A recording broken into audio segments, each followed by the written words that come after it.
And now, coming to you live from our studio deep in the heart of West Texas, this is the Cowboy Corner Show. What is up? Thanks for tuning in to the Cowboy Corner Show. I am the Cowboy, and as always, I am here in the corner. Thank you so much for joining us. We are here at our West Texas studios. I know that you don't have a lot to do tonight, so I thank you for tuning in. There's no football tonight. Like I said earlier, all the Hallmark videos, movies, you've already seen them. All the good ones, they're already gone. Now they're just making trash. So I just appreciate you tuning in, joining us. As I said, I'm the Cowboy. I'm in the corner. Ask that you like, that you subscribe, that you share, that you continue to tune in to these videos, and you can contact us. The best way to contact the Cowboy Corner Show is Instagram, and you tune in there on, it is Cowboy in the Corner on Instagram. You can send us a message and get right to us on there, and that's the best way to contact us at the moment. So here we are. The gang is all here. I've got the producer, Cowboy Carson, in the room. Howdy, y'all. In the building. We've got Cowboy Creed over here on the editing table. So everyone has a job to do tonight. We're all doing our best. And once again, I thank you for tuning in to the show. So most importantly, first things first, I know the reason that you're here because you like Oreos just as much as I like Oreos. These are the best Oreos ever made. White fudge covered Oreos. We don't know what they put in them. As of right now, they're still legal in all 50 states. I don't know how long that's going to last because there's possibly some sort of illegal substance in these Oreos. I don't know what it is. I'm not going to speculate, but we're giving a box of those away. And then just because I'm feeling extra generous on this Christmas season, we're also throwing in a box of the Christmas tree cakes by Little Debbie. These are not as hard to find as the Oreos, but you know, you still like them, and I still like them.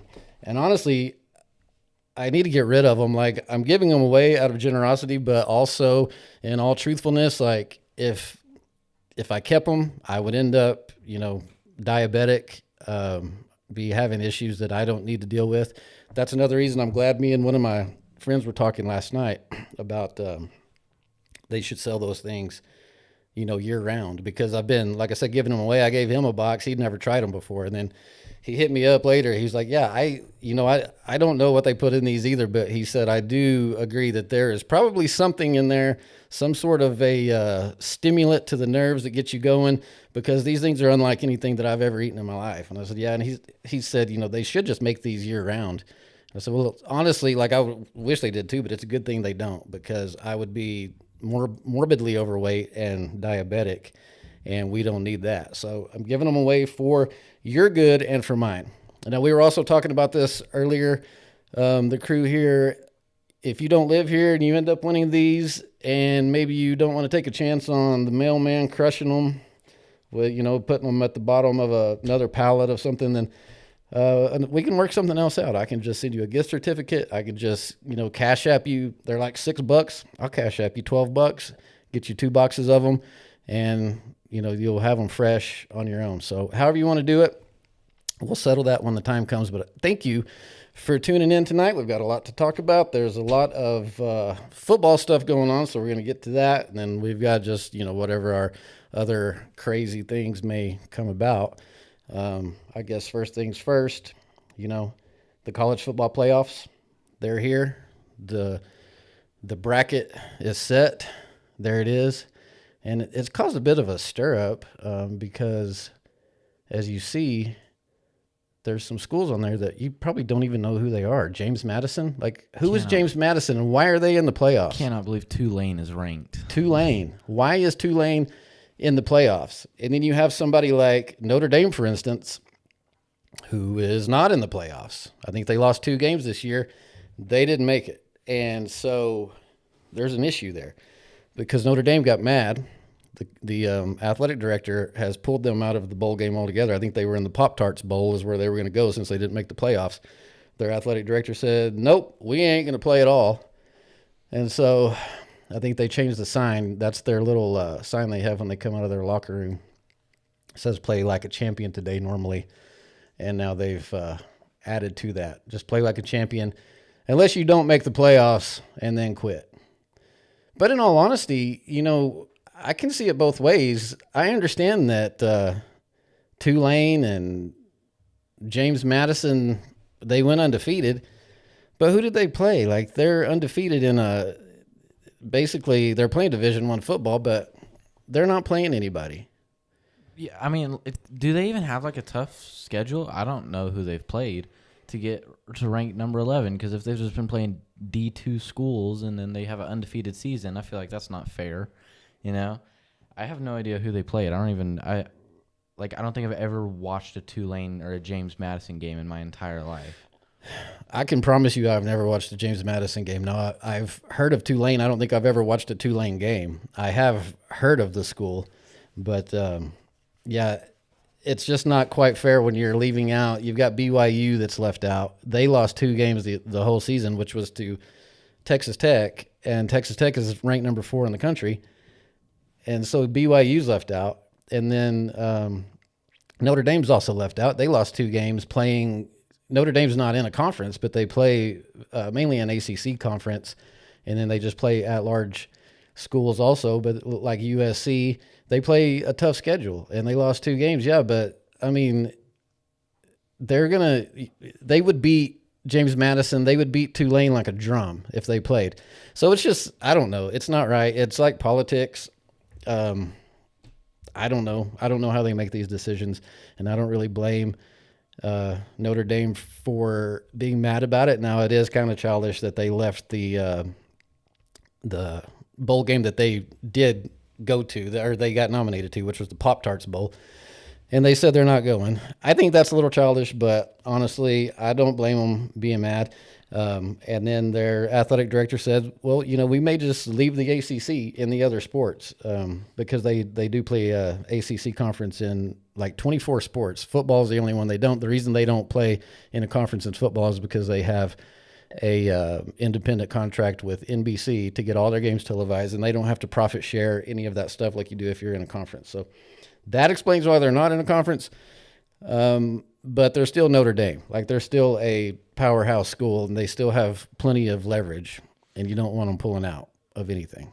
Yeah, I mean, like you said, it's I would understand being mad and you want to go to the college football playoffs, but they're definitely being a little bit dramatic. And I mean, Notre Dame's a huge school, so you have a pretty high position up there, and then if you're gonna just be acting like a child just because you didn't go to the playoffs, which I mean, that's something sad, like you worked your whole season for and then you don't make it. That is sad, but I think that they're being highly over dramatic. Yeah, I mean, there's seniors on that team, and there's guys on that team that are going to make the draft or do something else and not play anymore. They're 75% of college football players, they don't go to the pros. That's where that's their end of their career. And so they're not going to be playing the last game of their football career. It just seems really childish, but they didn't call me. If they did call me, I missed the call, so I didn't get to put my input in there. So they did what they did, and that's it. So we had the Heisman Trophy award just a few minutes ago, and we had the Heisman nominees. There we go. Texas Tech had a guy in 5th, but only the top 4 are the actual finalists. But Jacob Rodriguez there. He's the mustache linebacker from Texas Tech that just wrecks everybody. And that's pretty good. If you're a linebacker and you made it 5th in the Heisman Trophy nominations, that means that, you had a year. That happens. If you're not a quarterback or a running back and the occasional wide receiver, you don't make the Heisman list. So that's a big deal right there. So I'm super stoked on that. But you had Jeremiah Love, Fernando Mendoza, Diego Pavia. He's a New Mexico boy. And who's the other one? Julian Sayin. Oh, Julian Sayin, yeah, Ohio State quarterback. Fernando Mendoza. Fernando is the winner of the Heisman Trophy. He won it, and he should have. I mean, Indiana has just totally housed everyone that they played, including Oregon, at Oregon, and then they went to the Big Ten championship and beat Ohio State, who's number 1 and undefeated. So now Indiana's number 1, and Fernando has won the Heisman. And that dude, I don't know if he's on Adderall or needs to be on Adderall. I don't know. They were interviewing him after the Big Ten championship, and he was just going off. he was talking so fast. I have no idea what he was saying, but he was really talking. I kind of like him. He's pretty cool. I'm glad that he won. Like I said, Diego Pavia, he's a New Mexico guy, but they're just a little off. That family just seems a little strange to me. And then they showed when he was going to the deal they had last night, the banquet, he had like his AirPods in, and he was trying to talk to all of the big dignitaries there, and he had his AirPods in. So, it's just kind of disrespectful. So anyway, he didn't win. What else do we have going on? So in college football, I mean, there's all these jobs that have come open now all of a sudden. I mean, Michigan fired their coach Wednesday, which that's like a soap opera in its own. The dude got fired for having an affair with a student assistant, and then obviously that's against school policy, so they did an investigation, they fired him, and then I guess he kind of went off the deep end there. So that's been a crazy deal. But with Penn State, they fired their coach James Franklin early in the season, which I think was a mistake on their part. But I think they were kind of thinking that they were going to be able to have their pick of the litter, and then they didn't. That's Michigan's coach. Oh, we already showed him. Yeah, Sherrod Moore. That's Michigan's coach, who is no longer Michigan's coach. He's actually in jail right now somewhere in Michigan in solitary confinement. He may have bailed out. I think they offered him some bond yesterday. But, I think that Penn State kind of thought they were a little bit too big for their britches, or they are a little too big for their britches. I think that they thought they were going to be able to pull something out by firing their coach early and getting somebody. But now all these other jobs have opened up, including Michigan now. And then with LSU opening up and Lane Kiffin going there, that kind of sent Penn State into a tailspin, and they ended up getting the coach from Iowa. But I think they were trying to plan on something a little bigger than that. Well, now both Michigan and Penn State are stuck now without a coach because, the Michigan coach is in jail. Penn State, they thought that they were going to get a good coach, and they ended up not happening. So, I don't know what's going to progress from there, or Well, Penn State, they got the coach. They hired Matt Campbell from Iowa, but that's not who they actually were trying to get. They were trying to go for Lane Kiffin, or possibly they were saying even Kalen DeBoer from Alabama. And now they're saying that Kalen DeBoer from Alabama may go to Michigan, which I don't understand. You're the coach for freaking Alabama. How is that not a destination job anymore? How do you become the coach, the heir to the greatest football coach of all time, and Nick Saban, and you've been handed that on, that machine, and now you're considering leaving for Michigan, which Michigan's a top tier school too, but you're just trading. You're not moving up. I don't understand that one. I mean, that's like a high throne, like you said, you're one below Nick Saban. He's giving you that coaching opportunity, and you're thinking about leaving for Michigan. Yeah, you got handed the keys to Alabama, and they're in the playoffs. You've got things going for you. It's just like with Lane Kiffin. Ole Miss is in the playoffs, and LSU is not. And he leaves Ole Miss for LSU. But what I thought was funny, I think there was a picture that we had where it could turn around, with Lane Kiffin, the way that dude is, there he is. You could see Lane Kiffin, honestly, in a Michigan uniform, whatever you call a coach. It's not a uniform. That's what the players wear. But Michigan garb, which that's obviously an AI mock-up. But Lane Kiffin, we talked about it the other day. He's a hopper. He moves around. And it wouldn't surprise me a bit if Michigan offered him another dime and, some sort of compensation deal, and he jumped ship. That would be pretty funny. And I don't like LSU, so that would be pretty funny if they did that. I don't really like Michigan either, but it would just be funny to see. But, yeah, they're talking really seriously about Kalen DeBoer from Alabama going to Michigan, which I don't understand. But that tells you right there, how messed up this whole college football universe is. You've got players that are going for money, and you've got coaches that are going for money when you're already at a top tier school. Like you're already at a destination that 99.99999% of coaches in America would want to be, and then you're considering jumping ship. Makes no sense. That's insane to me, honestly. Like, yeah, like he said, like there's people who would kill for a position like that. And like, I'm not saying Michigan is a bad school by any means, but like, there's no way I'd want to give up my position at Alabama for a position at Michigan. Like, I don't think in any world that would, like, any person with common sense would want to do that. No way. There's no way I would do it.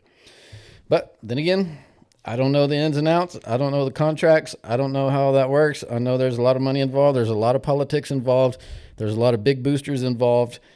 And I guess if you're from somewhere, you want to go back to your home state, makes a little bit of sense, but it just seems like a tit for tat move that wouldn't be worth it. But once again, just like the whole deal with Penn State, with Notre Dame, they didn't call me, they didn't ask me, so all we do is sit here behind a microphone and talk about it, and they may hear it. They won't care if they do, but that's the best that we can do for it. I don't have anything else on the college. Do you have anything else? College-wise? Well, I guess we move on to NFL. We've got an NFL schedule. These NFL cold games. Y'all have some fans. Cowboy Carson, Cowboy Creed. You've got Briley saying hi on the chat here. So, howdy, Briley. And Creed says hi, Briley. Creed has not been honored with a microphone of his own yet, so he's over there running his show in silence, but he sees you. He'll get there someday. NFL schedule. Let's move on. Weekend games. This is supposed to be a good one. They've got some cold games this weekend, boys and girls. Pull that up right there. Yeah, so these are tomorrow. And, yeah, here where we are in the West Texas area, it's still nice and warm. We're running at about 70 degrees over here. But you get in the Midwest and in the East up there right about now, and there's some cold stuff going on. So check that out. You've got a 10-degree game in Chicago tomorrow. Now, that's without wind chill. And I looked earlier because it's always windy in Chicago. That's why it's called the Windy City. I think that's more than an ironic name. I think they named it that because it gets windy there. And they're saying it could be as much as -4 to -7 with the wind chill in that Chicago game. So these guys are playing in some pretty harsh climate. Baltimore and Cincinnati. It's going to be cold in Cincinnati. 10 degrees, 19 degrees, somewhere around there. Kansas City is going to be a cold one in the 20s. And then it warms up to at least almost at freezing temperature in New York and in Boston, where you've got the Commanders and Giants, and you've got the Bills and the Patriots. That looks like some playoff schedule from the mid to late 90s right there. Like you throw that schedule in, well, you'd have to take Cleveland out. The rest of those guys, though, that looks like a playoff schedule. Like we go back to the mid 90s, I'm watching some of those games for sure.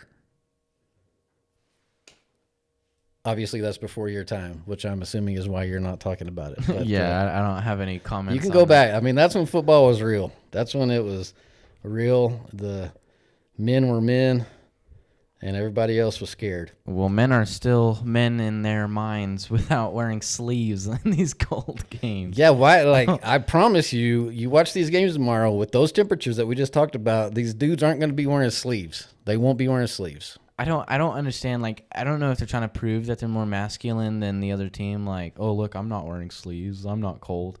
I don't know what that's proving, like, at all, that you don't get cold. I don't think that sends any kind of message to anybody. Yeah, I don't know if it's proving that they're tough or that they're stupid. I think that they're trying to come off as tough. But, like, bro, just put on. I mean, obviously, you're not going to be out there playing in a parka, but put on something. But there was a guy that said that that he gave me a little speed secret. He used to play football. He said that you can just rub Vaseline on. You can smear Vaseline on your arms, and allegedly it protects you from the cold. Just like a insulator kind of? I guess so. I don't really know. Hang on. I'm about to pull up and see what what my buddy here says. What is the use of putting Vaseline on your skin whenever it's really cold outside? Yeah, so applying Vaseline or petroleum jelly in cold weather helps create a protective barrier on your skin. It locks in moisture and prevents dryness and chapping caused by cold air and wind. It also helps shield your skin from harsh elements and reduces the risk of windburn. It's pretty handy. All right. Well, I guess that explains it. I like how Chat GPT uses pauses and It, takes stutters. breaths. Yeah, stutters and says and like they're trying to make this a little too much more than just a robot here.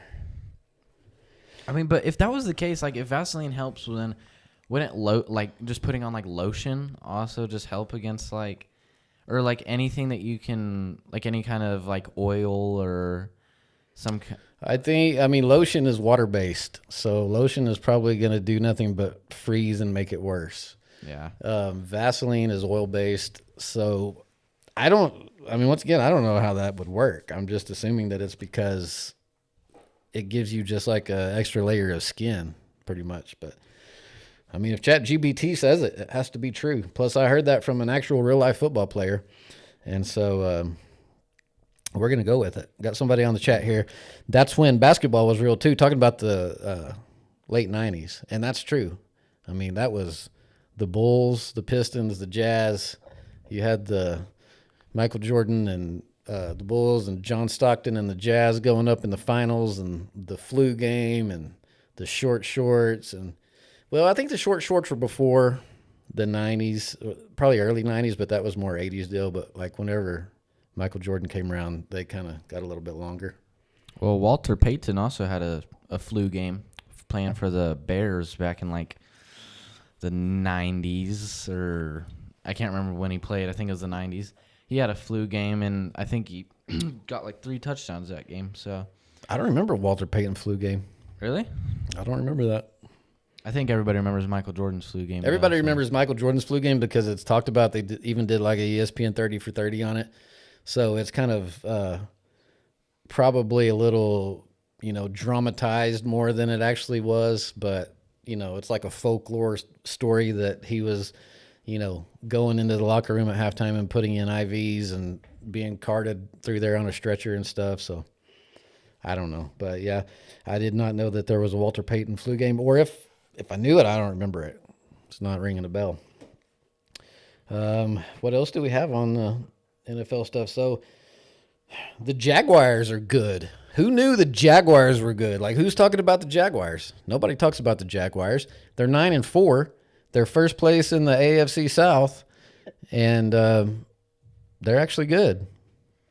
There they are. This is the rest of their schedule. Everybody's talking about the Texans in the AFC South, but the Jaguars have took their chili, went past them, 9-4, and the Colts. We're going to get to that in a minute, but the Jaguars, and that's their schedule. So they've got the Jets. That's a win. So they'll be 10-4. Broncos are kind of tough. Broncos, that's going to be a tough game. But say they win it, they go 11-4. They're probably going to beat the Colts. I mean, we'll have to see. What if Phillip Rivers? Phillip Rivers has gotten. Phillip Rivers, man. Oh, Phil Rivers, he's back. We're going to get to that in a minute. But so I'm going to say they're going to win three or four of those games. They're going to beat Tennessee. They're going to beat the Jets. And I'm going to say that they will beat the Colts. So that gets them up to 12-4 or 12-5. To be determined. Yeah. But we're looking 12-5 for the Jaguars. And I'm surprised. I mean, when I saw that, that's the whole reason that we pulled this up, because I was like, the Jaguars are good? Who talks about the Jaguars? Nobody's talking about Trevor Lawrence. What's going on? Where did these guys come from? Well, they came from South Florida. Well, they went to the playoffs I want to say that they've gone 2 years in a row, right? Well, the thing just is that nobody's talking about them. Yeah, I guess so. I think they're secretly good, and nobody just really, because they haven't been good for so long that I guess they just kind of undermine. Well, they've been low key good, make the playoffs by the skin of their teeth, but then not go anywhere from there. They've been low key good, but they haven't been like good, like division leading good, and that's in a good division. I mean, the Colts obviously lost Danny Dimes, their quarterback, when he tore his Achilles, like Brad Pitt in the movie, and he fell out. So they're kind of done, I'm thinking, unless Phil Rivers comes in and starts throwing some dimes. We don't know what Phil Rivers is going to do. But we're going to keep an eye on the Jaguars because we didn't know they were good. So, who else we got? Joe Burrow. Joe Burrow is – what's wrong with Joe Burrow, man? Come on, Joe. Like, let's watch this video. No, it certainly doesn't change my desire to win. If I want to keep doing this, I have to have fun doing it. I've been through a lot, and if it's not fun, then what am I doing it for? So that's the mindset I'm trying to bring to the table. I've been through more than most, and it's certainly not easy on the brain or the body. So I mean, just trying to have fun doing it. There's a dark place in those eyes. Joe Burrow's in a dark place. What's going on with Joe? Yeah, like, why aren't you having fun, Joe? Looks like he just came back from war. I mean, Joe is his offensive line couldn't block their way out of a wet paper bag. And Joe is frustrated because Joe just keeps getting smashed by defensive linemen and linebackers that are coming in and laying him out. And, so here's a comparison. Joe Burrow has been sacked 201 times. Now, Andrew Luck down there at the bottom, in his first 71 games, he got sacked 158 times, which was a lot. But Joe Burrow is, 40-something sacks ahead of that. Getting hit by an NFL defensive lineman would be like getting hit by a dump truck. And you get that 200 times in your 71-game career, of course you're going to be like, I'm not having fun. No, you're not having fun, but you don't quit, Joey. Like, you don't quit. They need you. The Cincinnati Bengals need Joe Burrow. Somebody needs Joe Burrow. He can't quit. I understand him being frustrated. Maybe he wants to trade. But, like, you got to play, Joey. We need you to play. We need you to have fun. We need you to smile. Like, get out of that spot. We're going to help you out here, Joey. We're going to pray for you, Joey, that you come out of that dark spot, that you get a smile on your face, and we see you in an interview after tomorrow, and, like, you're in a good place. Maybe you only got sacked 3 or 4 times instead of 7 or 8. Like, something's got to happen. What do you got? I said 7 or 8 instead of 6 or 7 on purpose. I mean, Andrew Luck, he retired, like, really, really young, and Joe Burrow has, like, 40 sacks above Andrew Luck. So, if he just keeps getting hit, like, of course he's not going to want to stay. I mean, like you said, that's like getting hit by a truck. So, yeah, that's not a good place for his health at all. Yeah, it's not like you're playing high school ball, getting hit by, a little scrawny dude. You're getting hit by the elite of the elite athletes in the world, and 200 times in 71 games. That's, almost 3 times per game.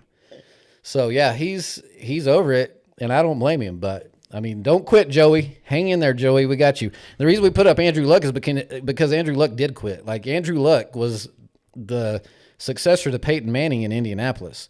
And he came in from Stanford. He was the number 1 draft pick. He was like Peyton Manning over again. Like, the exact thing that happened with Peyton in Indy, Andrew Luck comes in and follows through. And he's, like, getting it done over there just like Peyton did. But he gets hit 158 times in 71 games. And then going into maybe the 2019, 2020 season, I don't even remember, preseason, he's just not feeling it. And Andrew Luck retires. And everybody's just like, scratching their head. What the heck? Andrew Luck is retired? And that's what he did. And so that's like Joe Burrow looks like he's going down that same road. And it's just really weird. We don't need that to happen. So, Joey, we're praying for you some protection. I don't know if God's going to send some angels to be on your offensive line or what's going to happen, but like we gotta get something for you there. So we're praying for you there, Joey B. Sorry, I was had a error on my live stream there, but I think we're still up. I thought we lost it there for a second, but it looks like we're still up. We're still going. So let's keep going. Cowboy Corner Show. Phillip Rivers is back. Phillip Rivers, old Philly boy, 44 years old. Phillip Rivers, been retired for 5 years, and he's back. Indianapolis. As we talked about, they lost their quarterback, Daniel Jones, tore his Achilles. They don't have anybody. Anthony Richardson, their other quarterback, he's on injured reserve. They've got some rookie guy. I don't even know his name. Doesn't matter. So they pull Phillip Rivers. They call old Philly boy off the Babysitters Club and say, Phil, you want to come in and play, Grandpa? And he did. He showed up. So we got Phillip Rivers in Indianapolis. What do you think about that? I heard that they've been working on this new trick play, if y'all want to see the article about it. Indianapolis Colts debut new trick play where Phillip Rivers fakes handoff to running back, then runs off field to get wife pregnant again. He's got 10 kids, y'all. He's got 10 kids, and he's 44. That's not even the newest picture. I think he has 8 in this picture. 1, 2, 3, 4, 5, 6, 7, 8, and I almost counted his wife as 9, but that's his wife. Looks like their oldest daughter's taller than his wife is. Yeah, I mean that's more than the Brady Bunch right there, and he's added to it since then. He's got 10 kids. The man is a maniac. He's a machine. He's been retired, but we know he's been doing something. I guess when you're a millionaire, you can have as many kids as you want without having to worry about all the expenses. I guess so. I mean, I don't think he's Amish, but he's living like he is. But anyway, Phillip Rivers is back. He's 44. He's like right there with me, and he's got 10 kids, and now he's going to be playing some NFL ball tomorrow, like straight off the couch. He's been retired for 5 years. He's coming straight off the couch and heading into Indianapolis, or they're playing in Seattle. He's headed to Seattle against one of the elite defenses in the NFL. And I don't know. I'm just like I'm praying for Joey Burrow. I'm praying for Phil Rivers too. I don't know. His arm's going to be there. I don't doubt his arm. The guy could throw it like 60 yards. He's going to be able to throw the ball. That's not what I'm concerned about. He's smart. I'm not concerned about him not being able to think the plays, but is he going to actually be able to perform the plays and outrun, a 24-year-old guy that runs like a 4.3, 4.4 40 coming at you at the head of steam? Like, what's he going to do? What's he going to do? I mean, like, is he going to be accurate? Has he even thrown a football ever since he's retired? Like, I don't know if he's, like, been working out, staying in shape. Like, I don't know if he's prepared to play, like, at all. I don't know what he's done to – because I don't think he was expecting – obviously he wasn't expecting to get a call to go on the field and play for the Colts because their quarterback tore his ACL or his Achilles. So, like, I don't know if he's even done any workouts or has thrown a football since he's retired. I don't know what's going to happen. We're going to have to see.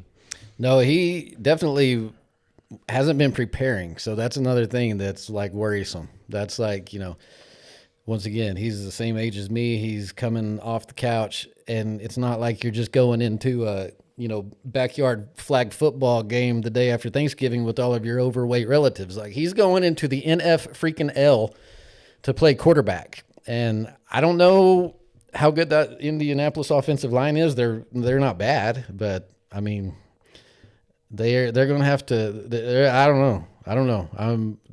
I think the world is waiting with bated breath to watch that game, to watch Phil Rivers. I'm going for the guy. I mean, he gave up his nomination for the Hall of Fame. He's eligible for Hall of Fame this year. You got to be retired for 5 years before your eligibility comes up, and he was eligible for it. And now that he's gone to an active roster again, he's lost that. He's lost his NFL eligibility. So I'm hoping the guy does good, but we're just going to have to wait and see. What else do we got? Special ringtones for different people. Do you have any special ringtones for special people? I just have the same ringtone for everybody. Whoever calls me, it's just the same thing over. I know some people who have different ringtones for different people. It's mainly just like their spouses, Like they just have a certain thing for their spouses or like a certain text notification. But I don't know. It's just the same for everybody for me. Yeah, that show Landman, which I don't recommend to anybody to watch ever, but he's got a pretty funny ringtone when his wife calls him. It's like out of a horror movie where it's like when his wife calls him, that comes up, and then it's like this terrible picture of her. Like, man, that's a great way for your spouse to get a hold of you every day. But I don't have special ringtones either, so if anybody calls me, you're getting the same ringtone as anybody else. I don't know who it is until I look at the caller ID and decide if I'm going to screen the call or not. So, What's your problem with Landman? I don't have a problem with Landman. I just wouldn't recommend for anybody to watch it ever. Oh, is it just like... I heard a bunch of people saying it wasn't realistic, like, at all. It's not. Like, if you know anything about the oil field, it's like you're watching it, and between all of the other stuff that doesn't even have anything to do with anything, then you watch the, like one episode, he's trying to open a valve with a pipe wrench. Number one, you don't open valves with pipe wrenches. And then number two, he's turning it backwards. Like a pipe wrench has to go on there a certain way because it only grabs in one direction. And he's turning it with the wrench on backwards. So the way he's turning it, like the wrench would just slip off in reality. And then he's hitting it with a sledgehammer, which you don't do that either. If you don't have a wrench big enough, they make a thing called a cheater pipe, which is just a piece of pipe, and you put that on the wrench handle and it gives you more leverage and you turn it. You don't hit it with a hammer. But in the episode he does, and it causes sparks. The sparks go into the valve that's leaking natural gas, and the whole thing explodes, and it kills like 43 people. And but that's how they get drama out of a show. But then when you actually like know a little bit about the oil field, you're just like, yeah, this is pretty ridiculous. Yeah, I guess the target audience is for people who don't work in the oil field or know anything realistic about it. Yeah, I mean, 90% of people, they have no idea. And then, so I think that too, like, what shows do I watch that are about some type of an industry that I don't know about? And maybe it's like super bogus, but I don't know that it's super bogus because I don't know anything about it. And I'm sure that most TV shows, because you don't necessarily have TV producers that are experts in everything, so they just kind of do the best they can. And their main thing is just they want drama and they want people to watch. So, yeah. So if you're a twin, do you, like, if you have twins, let's say, do you have to make their names rhyme? If I was the father to twins, I would make sure that their name didn't rhyme, but only because I wouldn't want my sibling to like us to, because like we're already gonna look the exact same. So if that was me and I had a twin brother, I would make sure I have a different haircut, different clothes, different everything, because I wouldn't want him to be copying me or me to be copying him. I don't know why, I just don't like that. So I would, for my sake, maybe he would want his name to rhyme, but for me, if I was a father of twins, I would not make their names rhyme. You can, like, when you're a teenager or an adult, you can do that. You can make yourself dress different, have your different haircuts, that kind of thing. But when you're a child, a baby, up till you're probably 10 years old, like, you don't have a say-so in that. It's going to be what it's going to be. You definitely don't have a say-so in what your name is.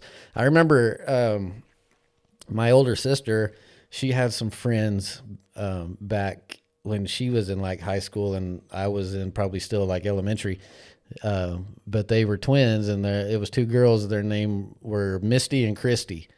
And so they had rhyming names, and it just seemed like that was like a deal, because I remember several twins like that I went to school with, and it seemed like their names always rhymed, and they always wore the same thing. Like you're saying, they might wear, like, especially back in the 80s and 90s, it was a thing to have like overalls and stuff, and they were colors. So one might wear like a blue pair of overalls, the other one wear a red pair or whatever, but they were always doing something that was similar. I think I would much rather have a twin sister though, because like, as long as they're not the same gender as me, because I feel like you can get away with that. Like, because I think if you have a twin sister, it would be harder to tell like that y'all are twins. The only way that y'all could tell is how close in age y'all are, I feel like. But I don't know if that's like the most, well, I guess not, because a lot of people can tell whenever you look like your mom, or if you're a girl, whenever you look like your dad. So maybe that wouldn't work. I'm not sure. Yeah, but you're gonna look like your twin sibling anyway, unless you're the not. I don't remember the correct terminology, but like the ones that don't look alike, paternal and maternal or something. I don't know, but you're gonna look like them anyway. So you just gotta hope that they're handsome. But yeah, I'm not with the rhyming names. Gabe in the chat says no, he's not with the rhyming names. He also said Phillip Rivers he's pretty much had to go back to playing football so that he could pay for his 10 kids. That could be true. I mean, that's going to get expensive, especially because they're getting older now. You're going to have to buy cars. Yeah. I mean, the College dude's funds if they're going. yeah, he's a millionaire, but still, like, that's going to add up. You're multiplying everything times 10. Oh, good Lord, help me. I couldn't. Not for me, man. Not for me, Phillip. Well, I just wanted to say before we're kind of getting towards the end here, before the end, I want to say congratulations to my friend evangelist Jonathan Shuttlesworth, who did something awesome today. He had a outreach in Houston, which he doesn't even have a church in Houston. He doesn't go to Houston necessarily, but he did an outreach today that he's been planning for the last week or so, but they gave away for absolutely free, somewhere along the lines of 20 to 30,000 free toys to kids in impoverished neighborhoods. They did a huge, I guess you would call it an outreach. That's what I'm calling it, and gave away. Roll that little clip that we got. So this was this morning. Like, this was the line.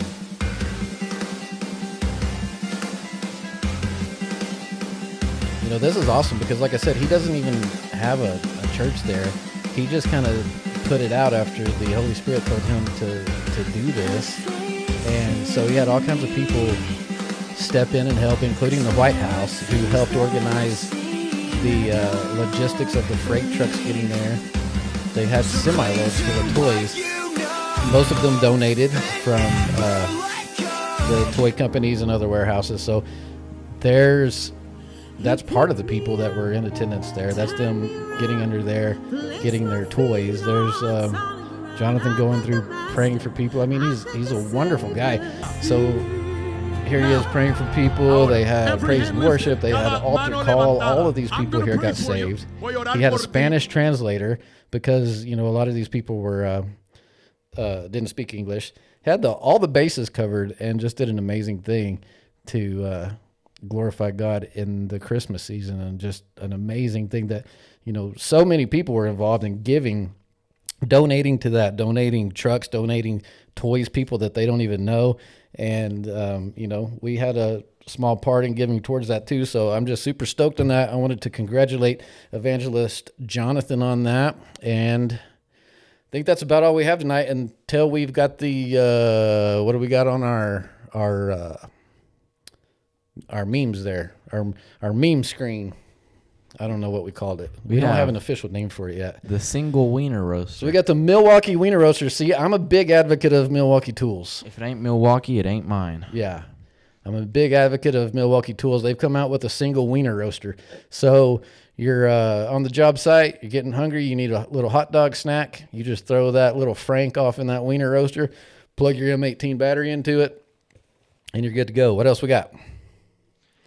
Not all heroes wear capes. Man jailed after throwing a beer at a bartender for changing Black Sabbath to Christmas music. So this guy was at the bar. They were playing some Black Sabbath. He was jamming out to Ozzy, and you can tell, like, this guy's an Ozzy fan. I guess they turned that off and put on some Mariah Carey. He said, "We ain't doing it," and threw a beer at the bartender. You know, whatever. You got to do what you got to do. Tell me, Tears for Fears aren't John Cryer and Lars Ulrich. They totally are. They look exactly alike. So Tears for Fears is an 80 band. They sang some stuff on, like, Breakfast Club. Everybody wants to rule the world. And then you got John Cryer, who's an actor on 2.5 Men. Lars Ulrich, obviously, is the drummer for Metallica. I did not know that was the same guys, but it obviously is. The internet doesn't lie. 2 for 1, 1 for 2. The Toolet. Toolet. So if you're needing some bonding time with your spouse, your best friend, your best brosif, whatever you got the 2 for 1 Twolet. I don't know where you're going to buy those at. I'm sure Amazon has them. For $700. $700, not bad. I don't know how you plumb it in. Not terrible. But, that's a great bonding. I just wonder if, like, is it one plumbing system? Like, if you flush one, does it flush both? Yeah, I don't of them? know. That's How what I'm does saying. that I don't know how you plumb it in. But, hey, I'm not going to try that. I mean, I love everybody, but I don't love them that much. When you wake up to your own fart from a deep sleep. That was me every night last week. We were running late every night. I was on short rest, stopping at Allsup's, getting some gut grenades, driving home, getting to bed about 11 or 12, and letting those things do the work while I was snoozing and keeping the Dutch oven heated up under there. Yeah, I can't say I've ever done that. I'm sure you have. You just don't want to admit it. This picture just got stuck to the roof of my mouth. Yeah, that's what happens when my grandmother makes those sandwiches. They always get stuck to the roof of your mouth. I don't know that how. bologna, and I mean that cheese, that Kraft cheese with the plastic wrapping on it. That's the best cheese. Yeah, that's in the probably world. the best cheese you can get. I don't care your $high cheese. You can shove it back where it came from, but I'm eating that Kraft plastic wrap cheese, but it does stick to the roof of your mouth. Some Yeah, white I'm bread. feeling it right now. Just looking at the picture, I'm feeling Like just scraping it off with your tongue. Yeah. It's crazy how close this meteorite came to hitting the visitor center. I know it almost took that visitor center out, That'd have been like a right there. tragedy. I mean, they had to feel the impact of it. Like you had to feel the ground shake, like the little bit of a blast. We're so glad. I mean, there may have been people in that visitor center. It could have just. Oh, it would have been a tragedy. It was like feet from getting totally destroyed. I mean, God save those people. That's for sure. Yep. That's all we have for our meme slides. That's all we have? Yes, Well, sir. I guess that's all we have then. I guess that concludes this week's episode of the Cowboy Corner Show. And so we've got a winner for our Oreos, for our Christmas tree cakes. And our winner is going to be Briley Ramirez. And it just so happens that I know where they live, so I don't have to mail these. So you get the box, you get both the boxes, and you don't have to share with anybody. If any of your siblings or especially your dad say that they want some, you tell them that the rules and conditions say that they cannot have any. You are not required to share under any circumstances. And so thank you for tuning in, Briley. We enjoyed having you along. I hope you enjoyed the show. Do you have any other closing announcements, Cowboy Carson, producer man? Nothing else that I have. Congratulations for Briley for winning those cookies and Christmas tree cakes. I'm probably going to steal some. Oh, I guess not, because I guess No, you that's can't. I mean, if she lets you have them, then that's part of one the- thing, but she's not required. That's all I'm saying. there's going to be a waiver that she has to sign, so just be prepared for that. But other than that, I don't think that there's anything else that I have. Okay, well, that concludes this episode of the Cowboy Corner Show. The Cowboy Corner Show is brought to you by Cowboy Corner Studios, and we require... That didn't come out. I was going to say we reserve the right to any copyrighted material that comes along with Cowboy Corner Show, but you can use it if you want to, as long as you use it in a positive manner. And, oh, yeah, we're going to pray, Father, we pray for Joey Burrow right now, that he comes out of that dark spot and that he tomorrow goes into the football stadium in Cincinnati and he just throws dots and he throws 5 touchdowns and he is happy. He doesn't get sacked any times. And we just thank you that Joey Burrow is protected by the angels and that they, encamp around the offensive line and they protect him supernaturally. And he has an interview tomorrow that is much more positive than the interview that he had last week. And he does not want to quit or be traded or anything because football needs Joey Burrow. And I also pray for Phillip Rivers that he just goes out there and shows them that old men can still throw dimes as well, and he runs all over. I don't even know who the Colts are playing. It doesn't matter. They're going to smoke them. And thank you for all of our viewers tonight. I thank you that everybody who has watched this show is supernaturally blessed. They prosper in everything that they do, and that no weapon formed against them will. And I thank you for that. In Jesus' name, thank you for watching Cowboy Corner Show, and we will see you next week.